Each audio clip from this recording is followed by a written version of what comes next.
Chuck was one of the people who helped build what the Don't Unfriend Me show has become, alongside so many others in this incredible community. His generosity, encouragement, and belief in our mission helped turn an idea into something much bigger.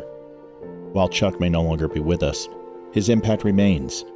Every broadcast from this studio stands as a reminder of a man who gave selflessly and made a difference.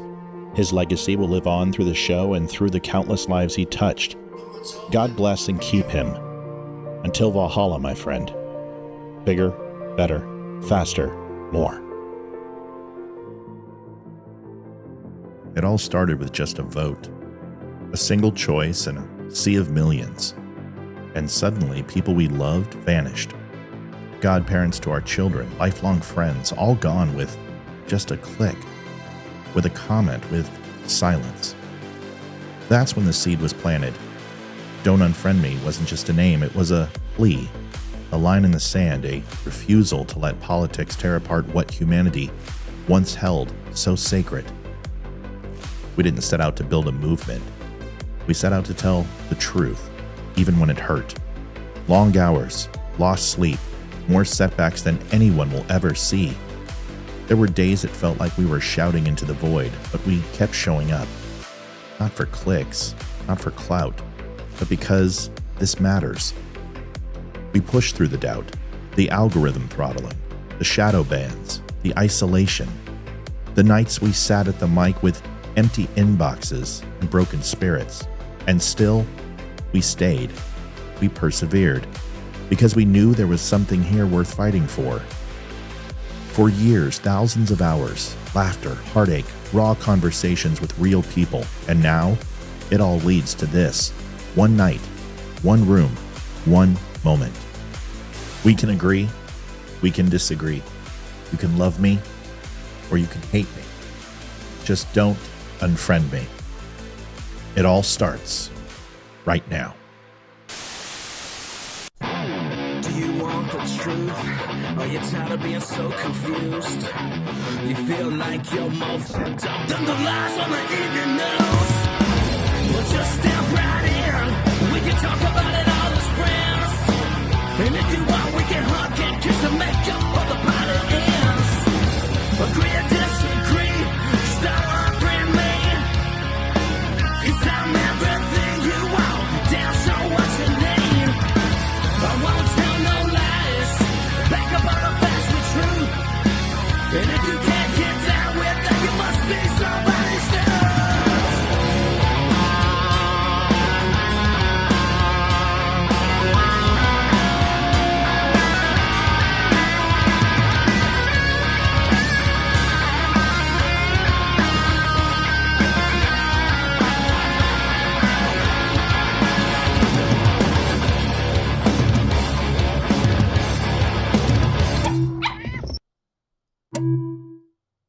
Hey guys, Barry Morgenstein, America's headshot photographer, coming to you from my New York City studio. Great friend of the Dumb Show. It is now time to put down the camera because it's almost 7 p.m. and I'm gonna watch the coolest, the most real and raw show on the internet. It's on every night, 7 p.m. Eastern Standard Time with the coolest guys, Matt, Olivia, Leroy, and Amy. You guys have to tune in to see it. It's gonna be something incredible every night. Check it out. What is going on, everybody? Most of you know after I asked really nicely if we could go over to thedumbshow.com/facts. I spent a lot of time on usafacts.org, and it's where I get a lot of the information that I bring on the show. And you can help me out. They are doing a wonderful petition to ask the United States Congress if they will redo the infrastructure when it comes to disseminating and processing information that are collected from our tax dollars, whether it be on vehicles, whether it be something on COVID, American tobacco studies, whatever it is. We want that information as fast as possible, and we want it given to us not only in full detail, but it doesn't need to be held up in committees all the time. So what USA Facts is doing is writing a letter. You can see this letter right down here, which is scrolling, which explains exactly what they're asking. We need 7 signatures. We've got 68. I asked for 20. You guys have done a great job. We still need people to jump on in and help out here. So please help us out. If you would not mind, do us that favor. Just go there. It takes 2 seconds to put in your email and say hello. Also want to welcome Robert Govia. Yeah, Govia sounds good. Rated the stream. Welcome. Good to have you guys here. We've noticed our numbers on Rumble have been growing and growing. Thank you for the raid. We appreciate you. We'll see if we can get your channel checked out here shortly. But we appreciate y'all. Thanks for the follows and all that. We'll make sure to help you guys out and stop by and follow your show. Anyway, on to the show. We will see you guys in a few seconds. Please go fill this out. Thanks. Adjusting transmitter output.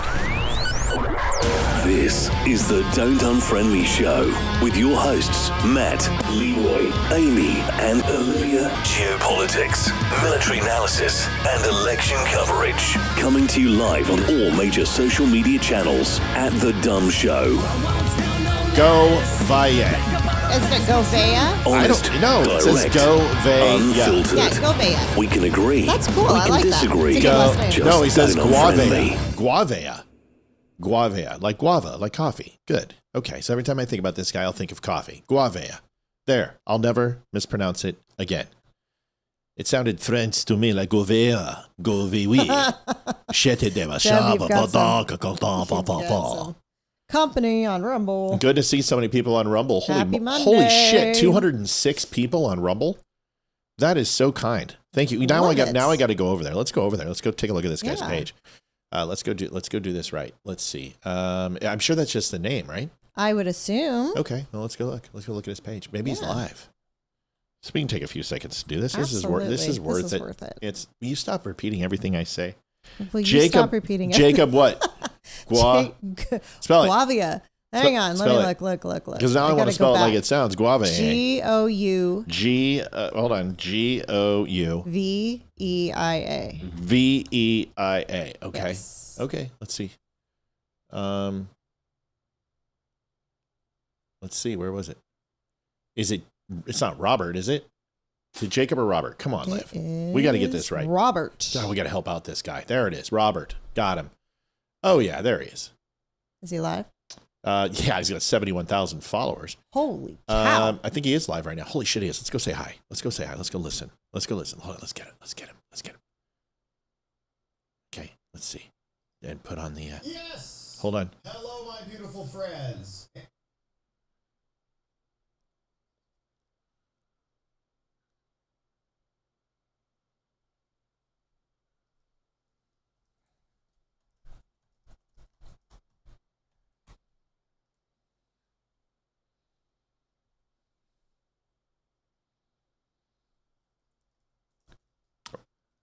I've seen this guy's stuff. I don't think he's live.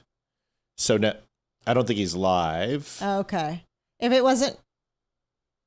But we got his page. If it wasn't red... It's DVR. Okay. It's DVR. Yep. So that's he's okay. not live. I'm learning. Listen, we're new to this. He just finished, so they rated us after they finished. That's so awesome. sweet. Thank you so much, guys. We're completely new to this. So go over here and follow Robert. I'm going to follow him right now. Look at this. Boom. There it is. Followed.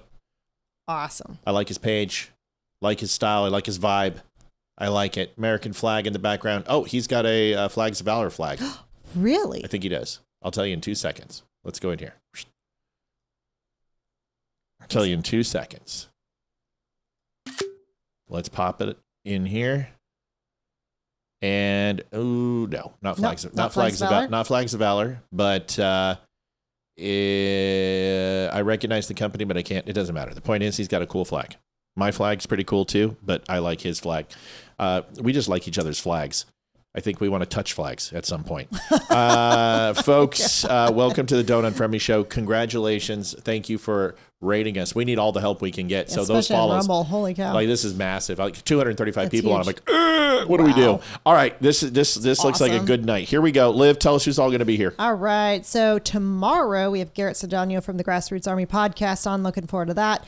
Lisa Regina will be in the house next Tuesday. Still waiting on word if Joe Montano is going to be here. Yep. The Barry Morgenstein on the 24th. John David Gregory on the 28th. And I just today booked Christopher Martini Nice. for the 31st. He is Director extraordinaire. Director, producer. He does documentaries. He did Scott Lebado's The Relentless Patriot. Yes. He directed and produced that. Yes. He's friends with Madney and Jack Smith. Yes. So he's going to be here. So Yes. I've been trying to get him for And we have a year. naughty boy. We have a naughty boy also Yes. coming up next. And then Tyler Fisher on the 5th. So who's in trouble. So Yes, he so is. Ty the Fish posted a video that basically was like, Lindsey Graham died and I know who did it. And people were like, what happened? He goes, he died from a 30-06 round and it was laced with COVID. And obviously alluding to that it was government and Candace and Scamdace and Tucker and all of this stuff. The people went off on him. So he released another video, an apology video, and he's like, I'm so sorry. I shouldn't have done that. That was wrong. And then like trolled everybody. And then in the middle he goes, and it wasn't because of a 30-06 or COVID. It was because he didn't double mask. And so he just trolled him. It was great. Either way, so he'll be on, and Ty the Fish is amazing. Folks, let there be light. Phone number, top right-hand corner. You can call into the show anytime you want. Say hi. You want to yell at us, you can do that too. We don't care. We're here for you. Yes. We're here for your entertainment. We're like clowns. Goal is up, $300 tonight.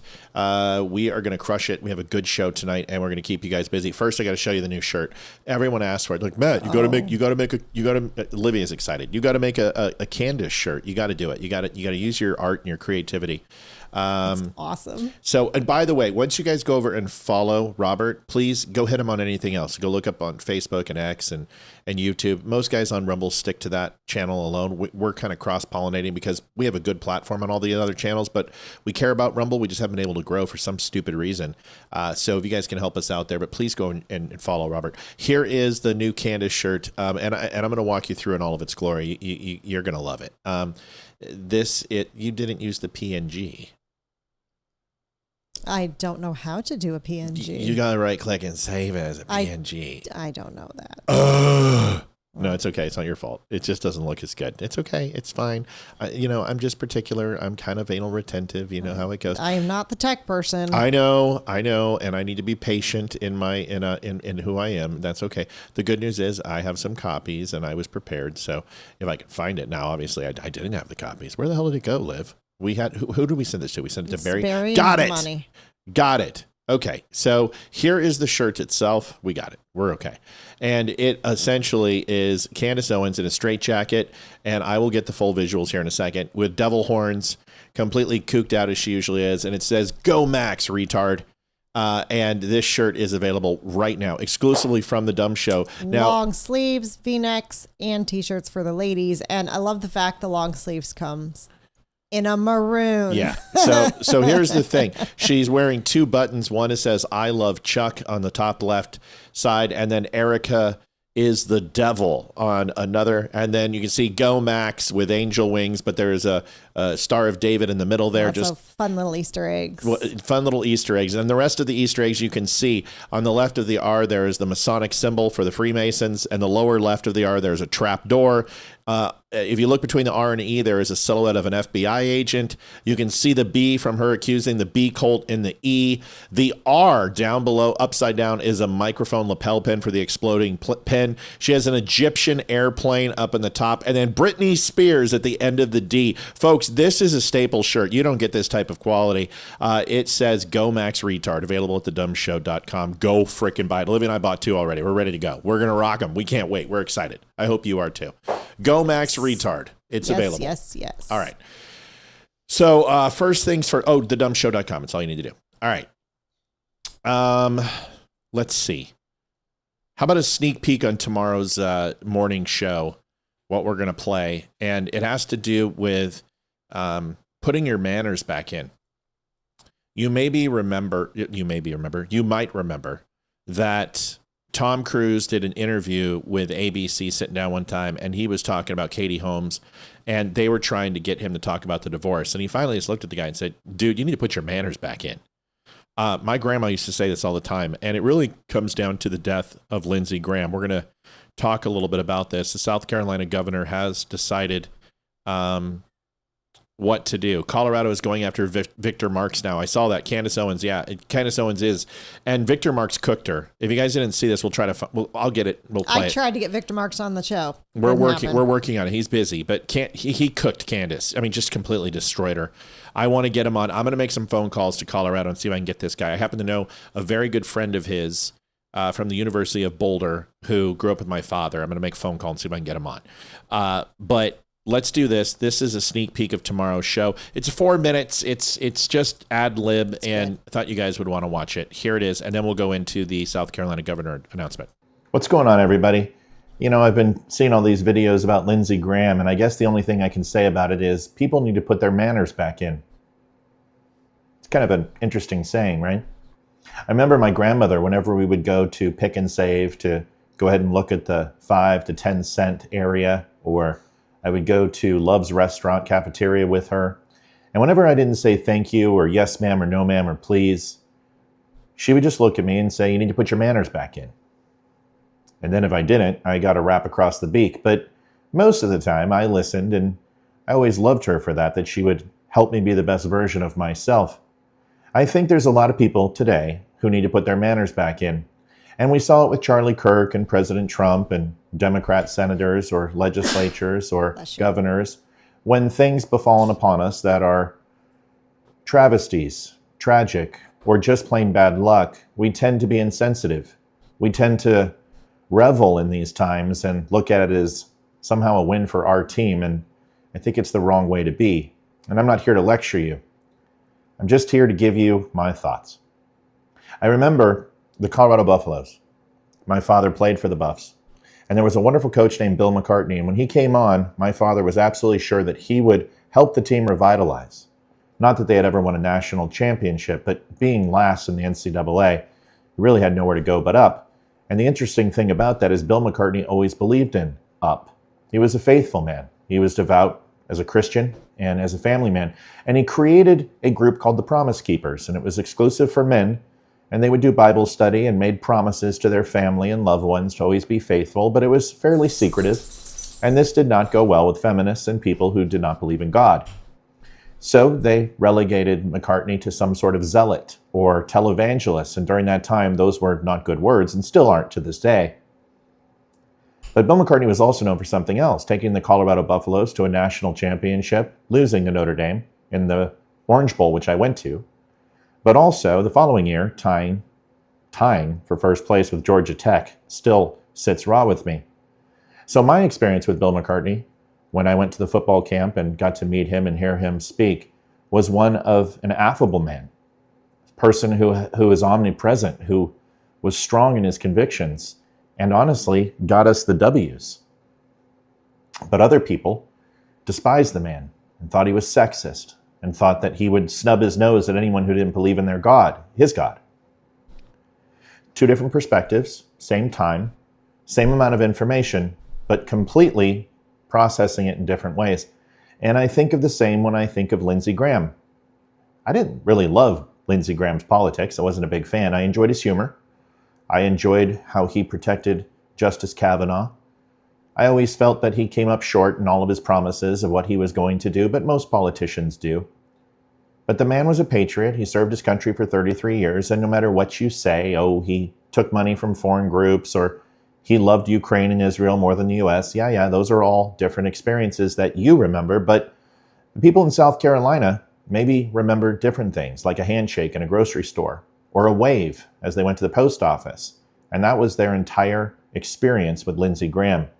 Not much to go on.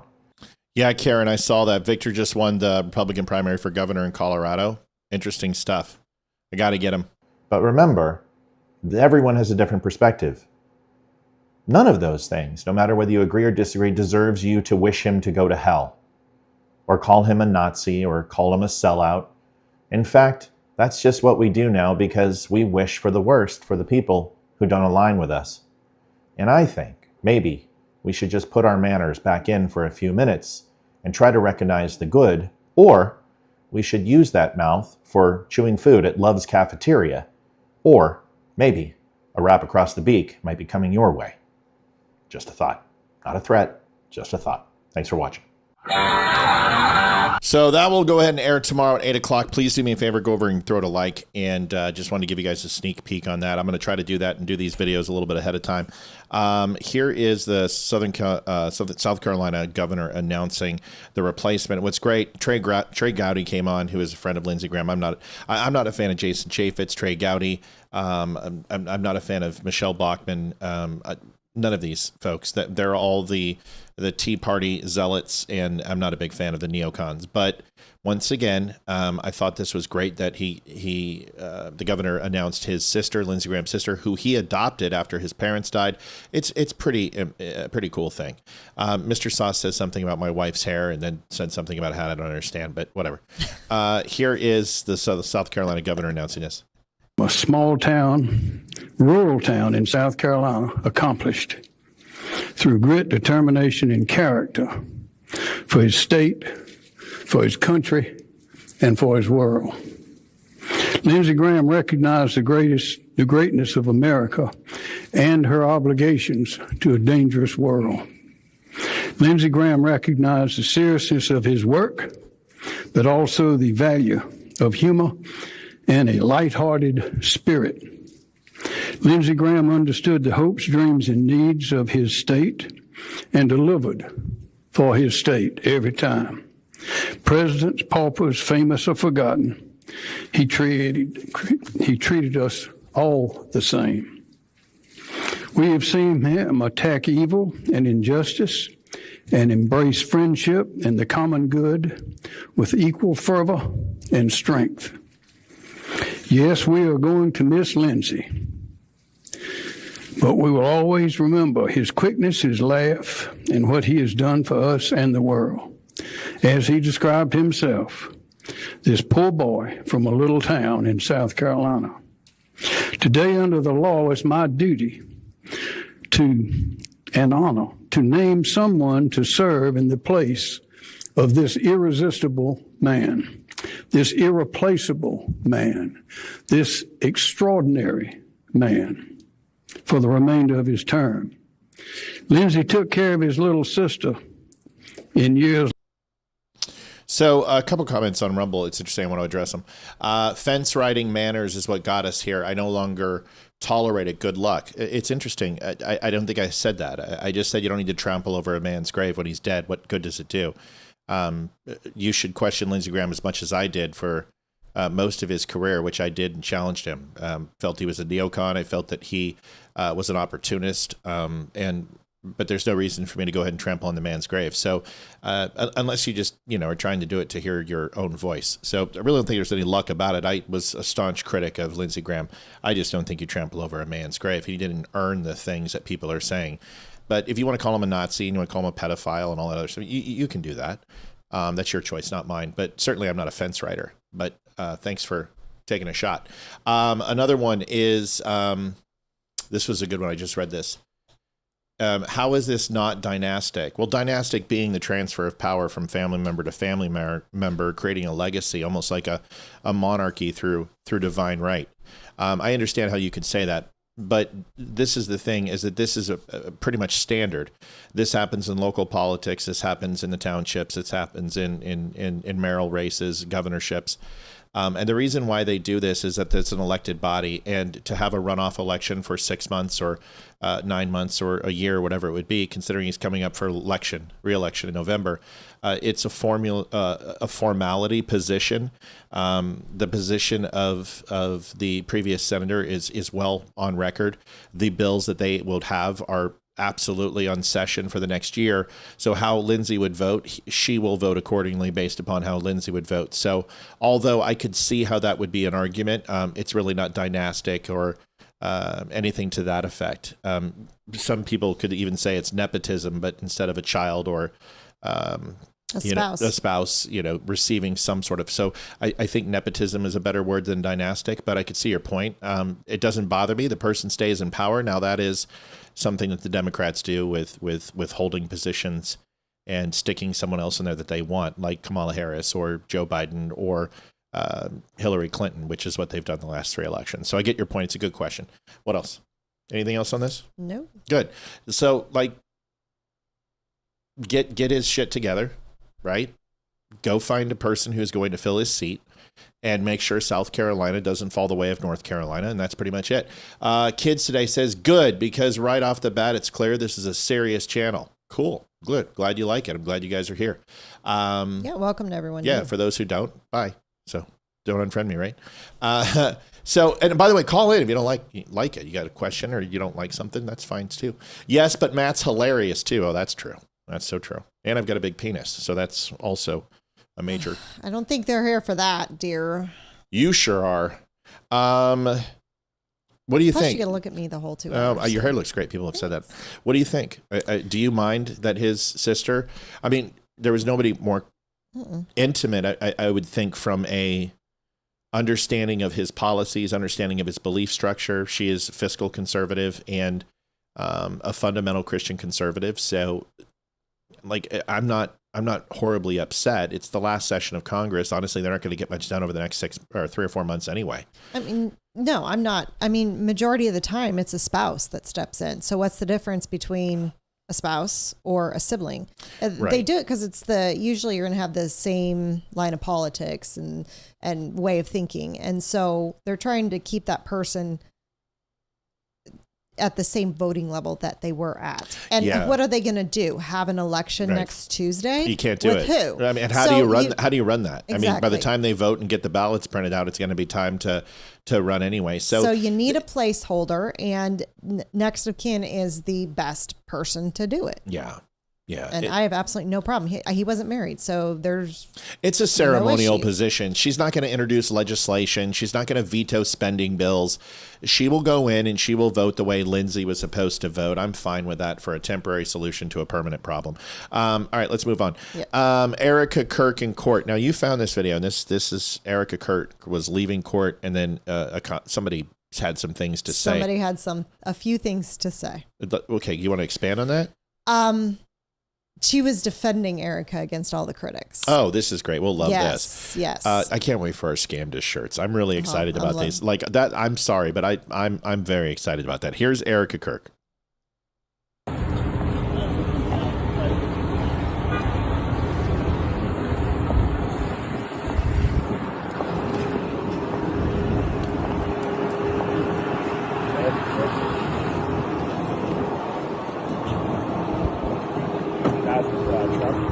I have always been a vocal person, and I'm loud when I communicate. Hey, one more thing. Bill Dozer 74 said, not celebrating death, but not sad.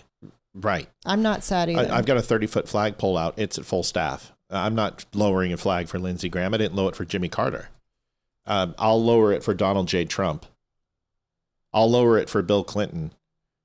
Just because no matter what you think of Hillary and Bill, if the Democratic Party would move towards Bill Clinton and where he was at in his presidency, you all would be like, holy crap, these are moderate Democrats. The Democratic Party is so far from where it was. But Bill Clinton, yes, he closed a lot of military bases. Yes, that was detrimental to our country, especially post 9/11. But if you take a look at the economy, you take a look at what he did for sentencing against criminals, about the border, illegal immigration, Bill Clinton was a fairly moderate president, and I don't have any problem with him. Yes, he got his dick sucked in the Oval Office.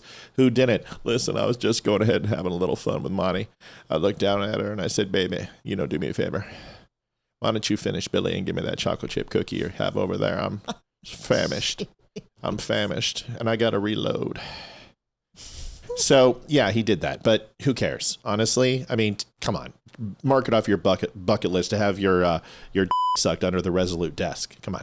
Here is the rest of this platinum blonde Jasmine Crockett lookalike. But I'm also a fantastic listener. Yeah, NAFTA too. The good, bad, North Atlantic Free Trade Agreement. Yep. And USMCA was replaced by Trump in 2016-17. Actually, 17-18. Absolutely correct. USMCA is much better. NAFTA was a shit show. Hillary Clinton's hands were all over that. But you're absolutely right. NAFTA was a shit show. There's no doubt. I mean, I'm not saying Bill Clinton did nothing wrong.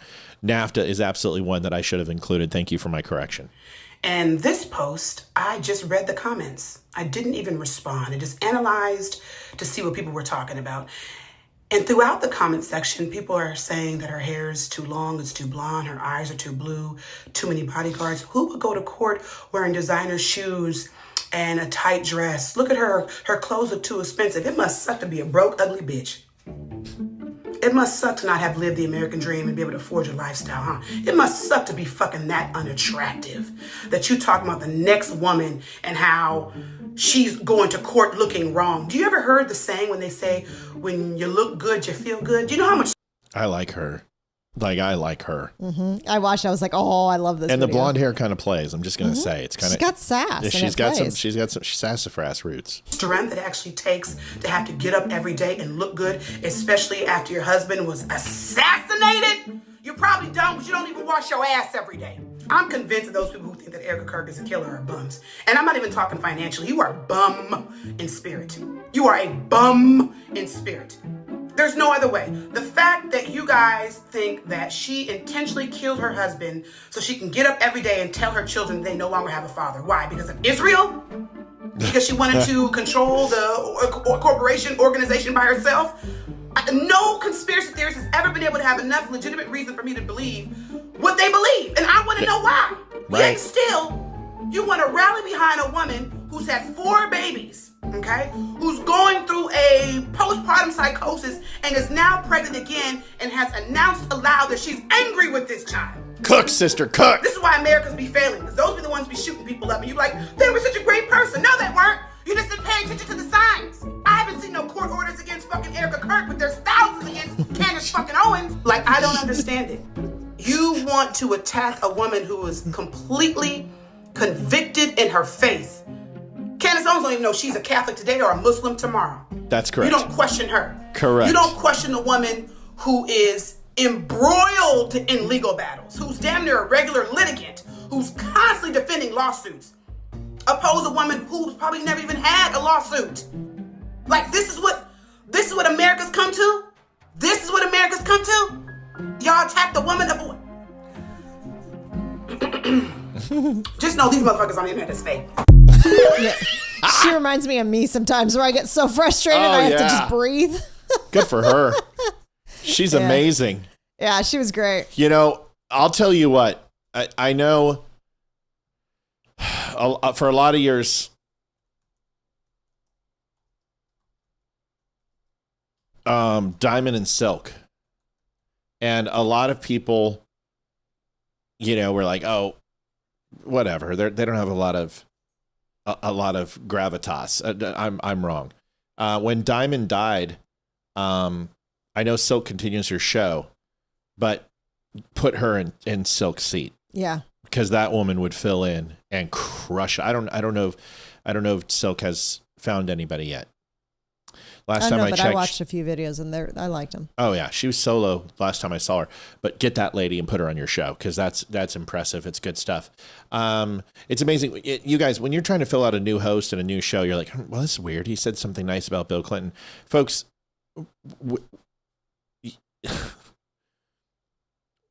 We don't believe in compartmentalization. It's not the way you should think. And I think you should be able to recognize the good and the bad, call it out religiously, fervently, with passion. But if you can't say one good thing about Bill Clinton, and I know it's really hard to find anything to say about Obama, because I don't think I can really give you anything that I thought Obama did well, except for being a great orator. Yeah, he told some funny jokes at the White House Correspondents' Dinner. Yeah. That's about it. And he got Trump to run, so that's good. I got to give him that. And then if you look at Biden, I mean, I got to look at the VA. I got to look at the MRAP vehicle, which he signed and led that legislation. And then he signed 6 veteran bills in a period of 4 years that all were excellent. Other than that, that's it. But if you can't do that, then you literally just are on the other side of the bird. You are left, because they do the same thing. And there is a plethora of things that they should be able to say about President Trump, but they can't say one thing. Literally, they'll explode. So if you're short-circuiting when I say, listen, Bill Clinton, there's a lot of things I disagree with that he did, but there are many things that he did well, comparable to Jimmy Carter, comparable to Barack Obama, comparable to Biden, and what a hot fucking mess Kamala Harris would be.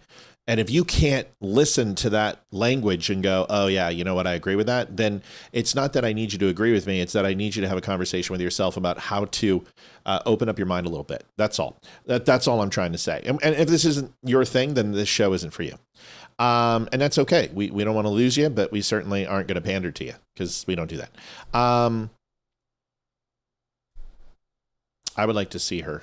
Yeah. You I know? don't even know who she is. She's TikTok, but I don't go on TikTok. So Yeah. if anyone knows who she is, let me know. Please. Well, we can find her. She's got her TikTok tag on there. You know what I mean? I'll have to go back and look. Yeah, we should. Want to say thank you to all the people who are. There is this fly in here, and it is. I'm going to freaking. It's time to pull out the bug assault gun. Not that one. Oh.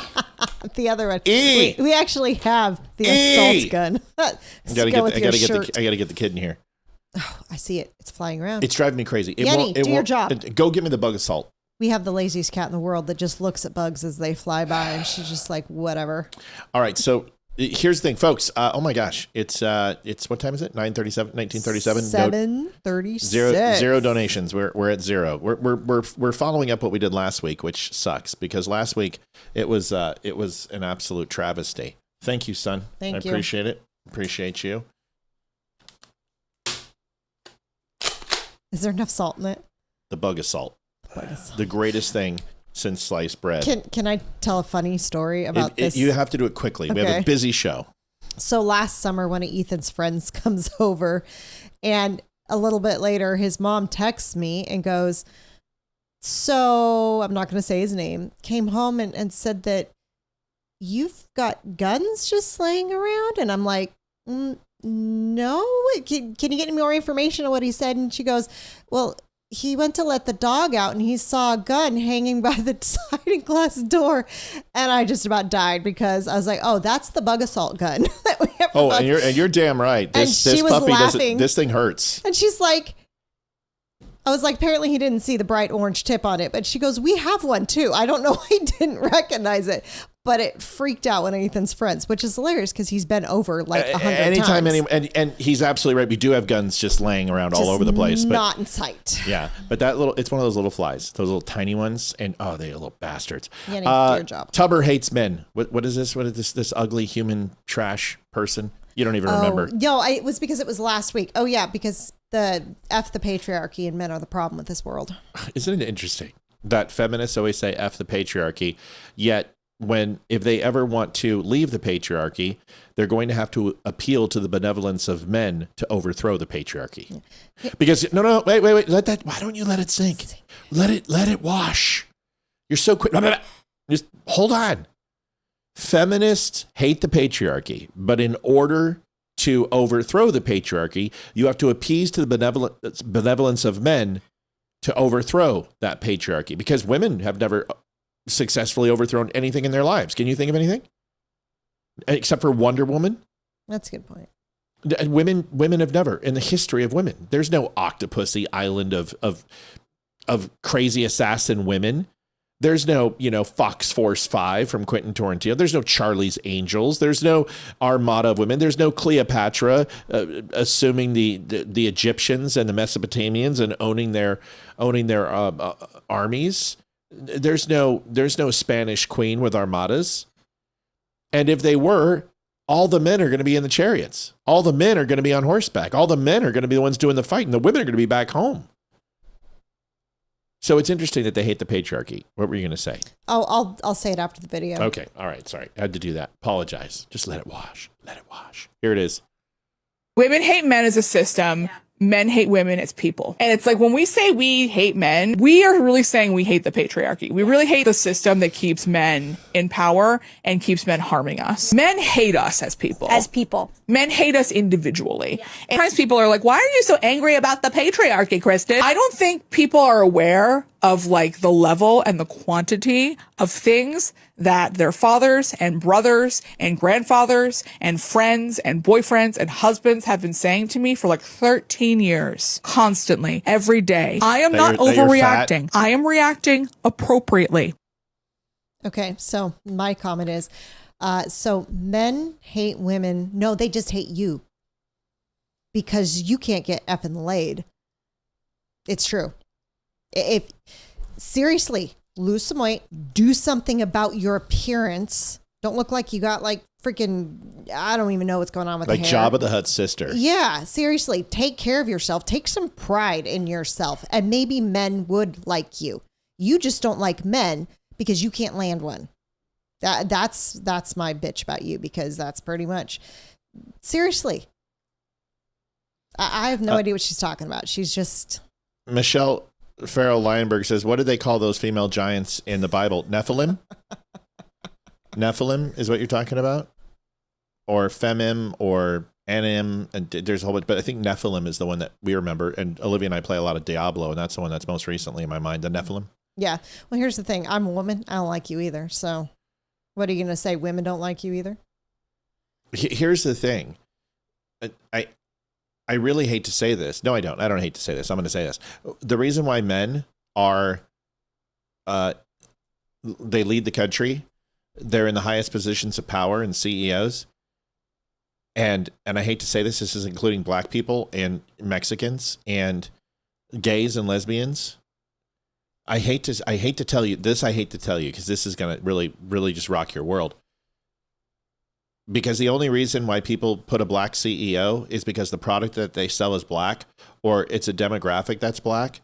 So they go ahead and pick black people to run those corporations. The only other reason they do it for like picking a black person to go ahead and sell whiskey cheese nuts made from the deep South is for DEI practices. That's why. This is why Apple will never have a black CEO, because they don't sell to black people. The demographic that purchases Apple that are African American are like, it's less than 1%. It's predominantly whites and Asians. So you will always see someone who has very good relationships with whites, very good relationship with Asians. Tim Cook, 100% with China, his relationship. Steve Jobs had great relationships with white people in Hollywood. Actors, politicians, musicians. This was his thing. How many black musicians did you see Apple promote on their commercials? You may not like it. I don't know. You didn't. No, the only one I saw was when they did Beats, and it was the owner of Beats. Because that's Dre and he owned it. Mm-hmm. Right, but then once we bought it out, have you seen Dre since? No. No, we relegated him to the curb and said, see ya. Here's your welfare check. Bye-bye. So you may not like that. It's not racist. It's just true. And women, the only reason you put a woman in power, the only reason, is because women found the company.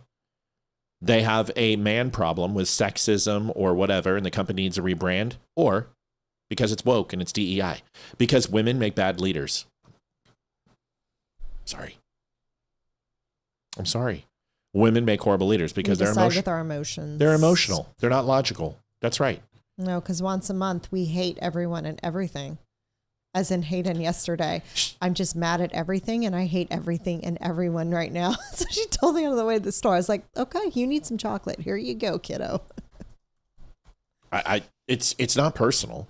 It's just the truth. You know what I mean? Mm-hmm. The Bible, I don't believe the Bible declares whether Nephilim are male or female.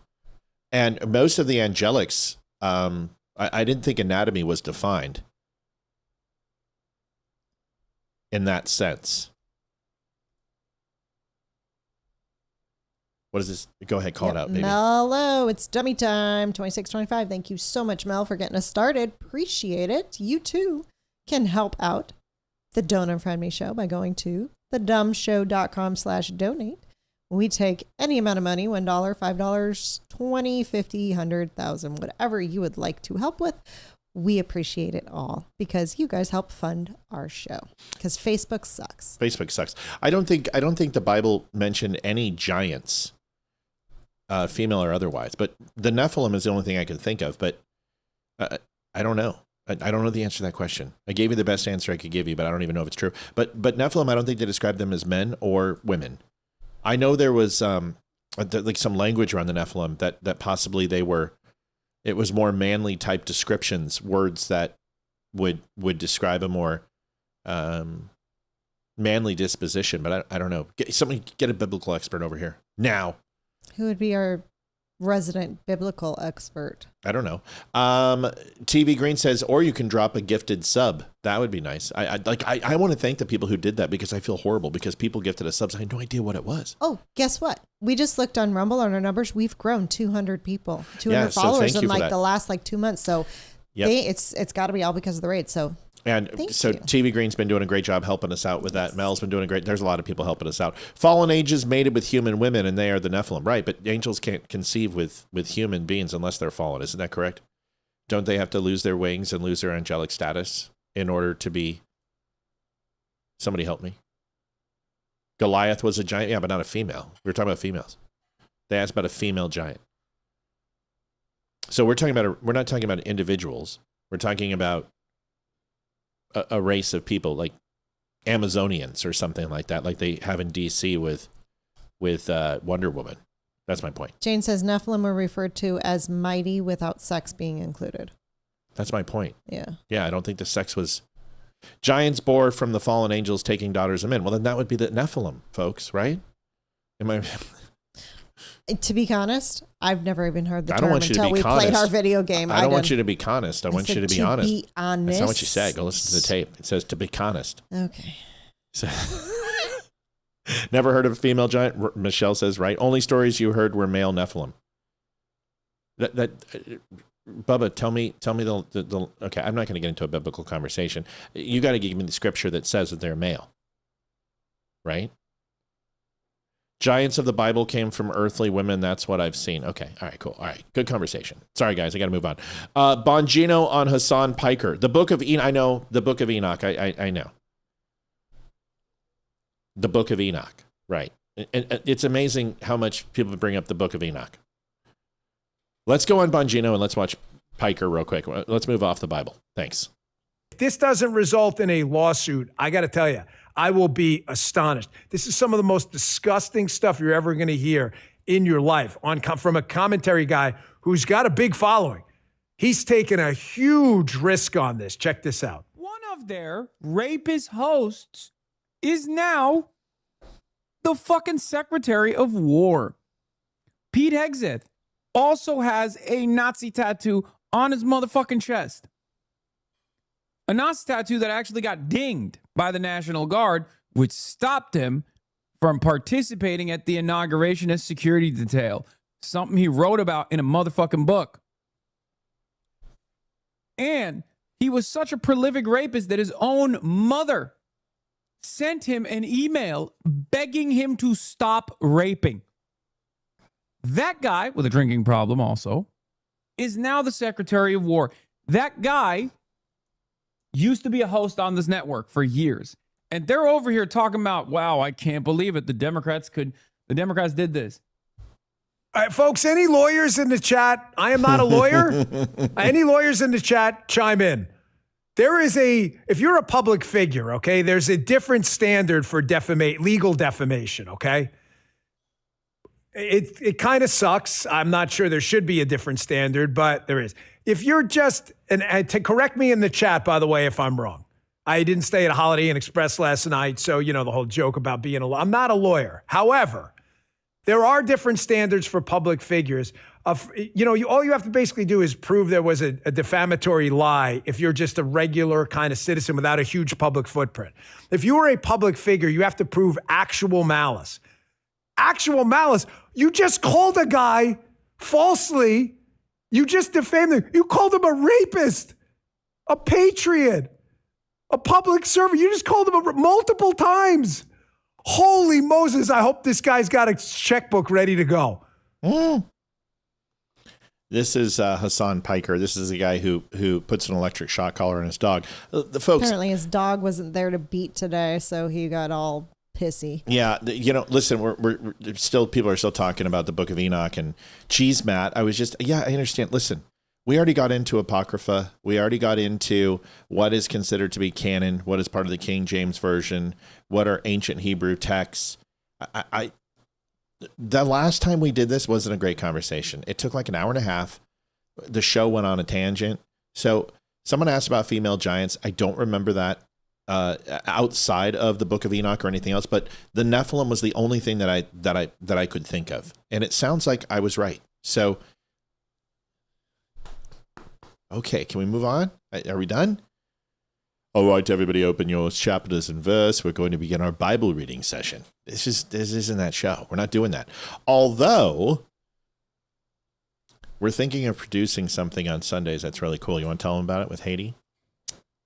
maybe we should wait until she talks to her friends. Let's not. Let's go ahead and talk about it. So, that's why I set you up for it.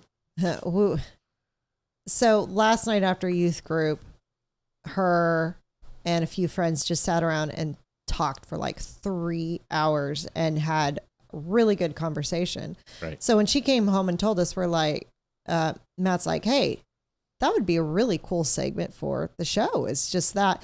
And she's like, yeah. And then we started talking and she goes, let me see. I think most of them would be cool for that.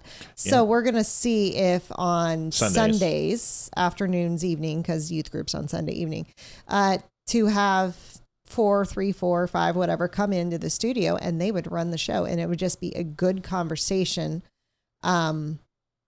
based in Christian ethics. Yep. And from teenage point of view. Because they're all teenagers. So. And that's what we're thinking of doing. So here is Hayden and I, and that's why I wanted to segue into this video. See, everything has a plan. Here it is. You guys may have seen this today. Here it is. Couple of months old, and if you want to really see something that said, take a look at what happened.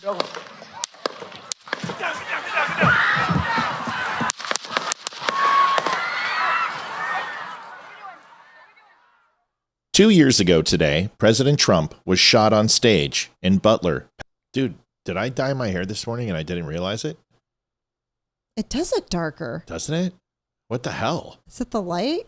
Is there a filter? It's the exact same light and filter. It just looks super dark. I No, don't know. it's weird. I don't know. Okay. Pennsylvania. America watched it. It was wet. Oh. Because I just got done working out. Oh, so it's okay. after a shower. Okay. So it's wet. That's why. He rose to his feet, raised his fist, and showed the world that he would not surrender to fear. Sherry says, Matt, I don't think that's a good idea. Noted here. But that danger did not end in Butler. Since then, we have seen the 2025 security lapse at Trump's National Golf Club, and we have seen the 2025 Air Force One security incident. We have seen the February 2026 Mar-a-Lago Secret Service shooting and the March 2026 Mar-a-Lago no-fly zone violation. We have seen the White House Correspondents' Dinner shooting, the National Mall Secret Service shooting, and the White House Memorial Day weekend shooting. And there have been multiple threats by Iran. President Trump knows that every time he walks onto a stage, enters a crowd, or boards Air Force One, he is putting his life on the line. At 16, I know that my generation will inherit the country being shaped today. President Trump's courage reminds young Christian conservatives like me that we cannot stand on the sidelines. We must have the courage to defend our faith, our freedom, and the future of our country. He doesn't need to do this. He could choose a quieter, safer life, but he continues to serve because he believes America is worth fighting for. Fear cannot be allowed to silence us. Violence cannot be allowed to divide us. And no threat can destroy the American spirit. That is the message we should remember 2 years after Butler. God bless President Trump, and God bless the United States of America. Your thoughts as a mama? Very proud. She did great. How many takes? She just crushed it. She did it from memory. Yeah, she didn't even use a fantastic. teleprompter. Well, she just crushed it. She's a theater kid. She knows how to look at lines and memorize it and put on a show. She so did. She's fantastic. Folks, of course, we will take every necessary precaution to assume that we're following all rules. She can legally make money online. It doesn't require an employment certificate here. There's absolutely 100%. We would get parents' permission, of course. Yeah, and 16, they would have to sign a non-disclosure, not a non-disclosure, but a release. So all of those things, we're a business. We're going to check that type of stuff. But 16 years old until 18 years old is what we were thinking. So Sherry, noted. That's why I said noted. We don't do anything half-cocked, but we think it would be great, especially on a Sunday. So it's day of worship. People could come back and watch a show about conversations. For instance, Virginia right now is asking the children in Loudoun County to sit through a Title IX seminar, basically telling them all about Title IX and their rights that they have in sports and bathrooms and all this other stuff. So that's something that they could talk about, the benefits of Title IX. And I think it's important because kids can be educated and understand each other, and they speak in a language that we don't have. So Sherry, noted, 120% noted. I get it. We're not gonna do a situation like that unless it makes sense. But unless it's all kosher. I tell you, there's not a lot of that going on right now.